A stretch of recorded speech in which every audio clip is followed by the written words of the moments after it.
Well, they say when it rains, it pours, and it's certainly pouring out for Mr. Jeremy Hunt, because Mr. Hunt has, as you already know, gone and said, oh, we need to become more like Singapore. Now, we've already gone through why the UK becoming like Singapore would be incredibly bad for us. Incredibly bad for us. And in fact, if you remember the video that we went through, the article, one of the main takeaways why Singapore became so rich was it because it aligned itself economically, just like we did when we entered the European Union with the single market and the customs union. We aligned ourselves economically. If Singapore had decided, no, we're not going to align ourselves economically with China, which is why it became such a powerhouse, even though it's such a tiny country, pretty much Singapore is a port entry into China. That's essentially it. And we now have this wonderfully bizarre situation where Brexiteers are now going, oh yes, we can become like this, ignorant of the fact that one of the very key points they made during Brexit was that all these economic alignment things, the rules and regulations, were one of the main reasons they cited for us for wanting to leave the European Union. And yet now, good old Jeremy citing that. But it doesn't stop, because here we have from The Independent is Jeremy Hunt under fire for claiming Britain's close connections with other EU countries will be crucial to the UK's future success despite his strong support for Brexit. On a visit to Singapore on Wednesday, the Foreign Secretary will hail the UK's friendship with our neighbours in Europe as a key reason to be optimistic for trade. Speaking days after pointing to low-tax Singapore as a post-Brexit model, Mr. Hunt will call for Britain to act as an invisible chain linking together the democracies of the world. Singapore, well, it's particularly Singapore's government, isn't a democracy. It's actually a hereditary government where the president picks his successor. And by the way, again, go back to that Singapore video, the next successors to Singapore, a lot of people in that government are highly worried about the president's son taking over. So, just something for you to think about, guys. And he will say, quote, "In a world where there is rarely possibly for one country to achieve its ambitions alone, we have some of the best connections of any country." Let me just read that again for you, just so it sinks in. So, in a world where there is rarely, where it is rarely possible for one country to achieve its ambitions alone, we have some of the best connections of any country. And yet, Mr. Hunt, we are leaving what you have just said. It just doesn't make sense. If we are leaving the European Union, where we have a lot of say and influence in what goes on in the European Union, you have just said that is a reason to remain, because we have influence and power and we can actually help shape the European Union and what goes on inside it. When we are outside it, all that power goes. We have nothing. So, for example, if they put in a regulation that our British manufacturers do not like, we have no say or power. What happens? And guess what?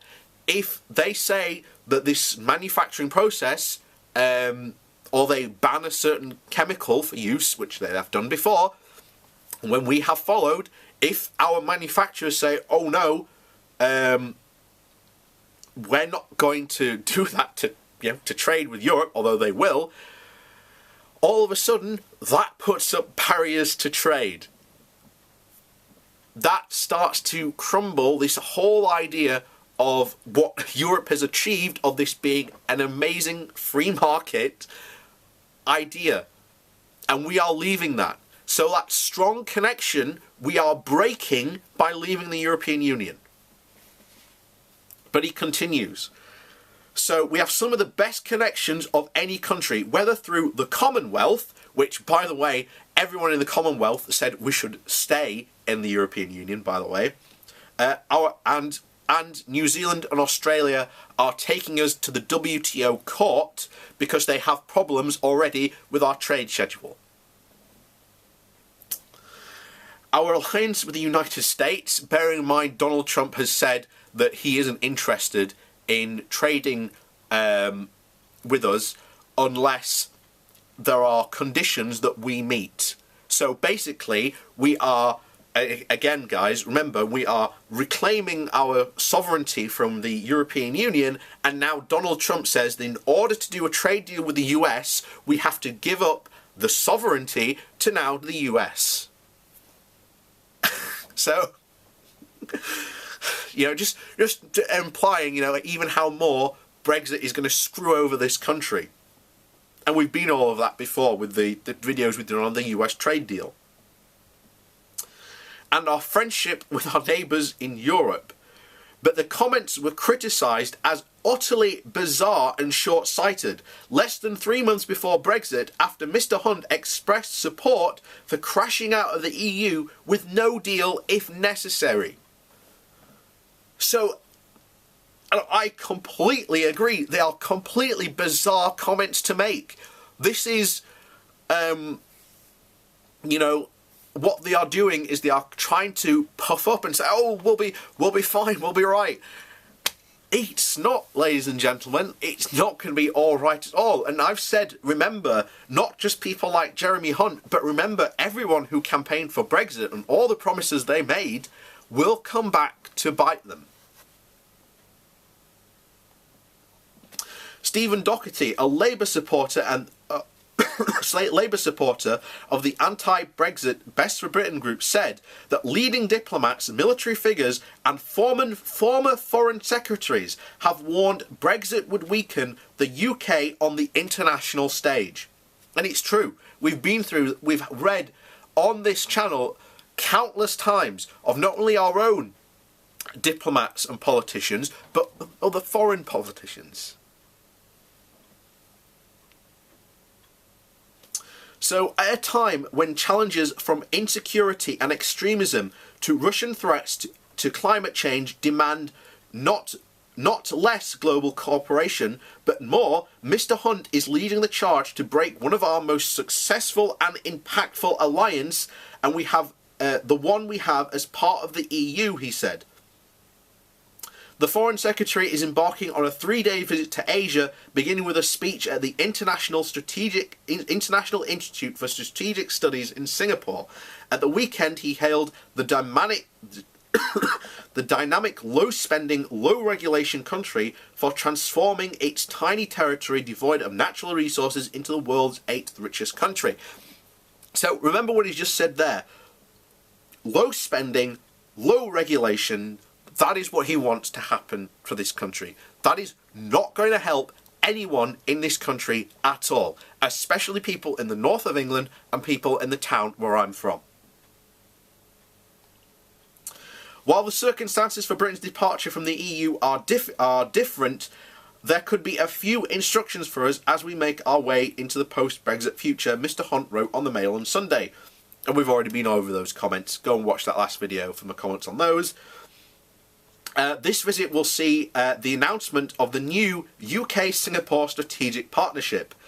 Bear in mind, nothing has actually been said. This is just, hey, we're going to be part of Singapore.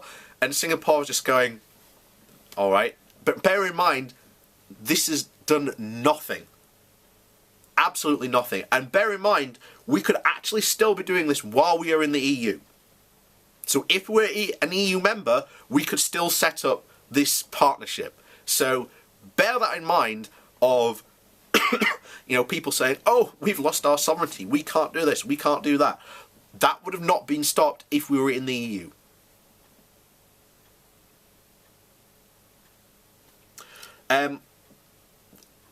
This partnership will strengthen collaboration in areas including the digital economy, security and education. So, nothing, essentially.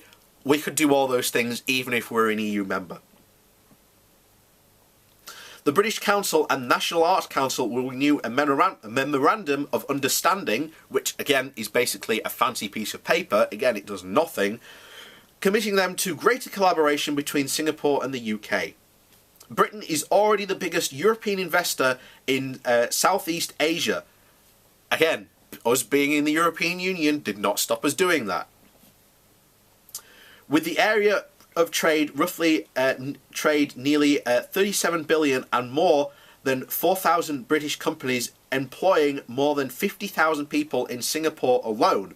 Those connections are why Britain's post-Brexit role should be to act as an invisible chain linking together the democracies of the world.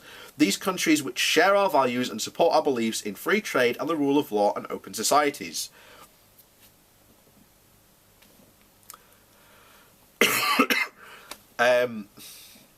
Then that's just even more arguments for us to be members of the European Union. But, you know, whatever.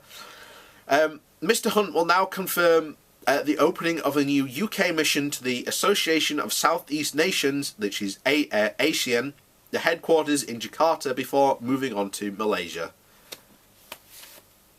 So, as it said in the article, those are some bizarre comments from Mr Hunt there. But as you know, Jeremy Hunt, what a... Oh...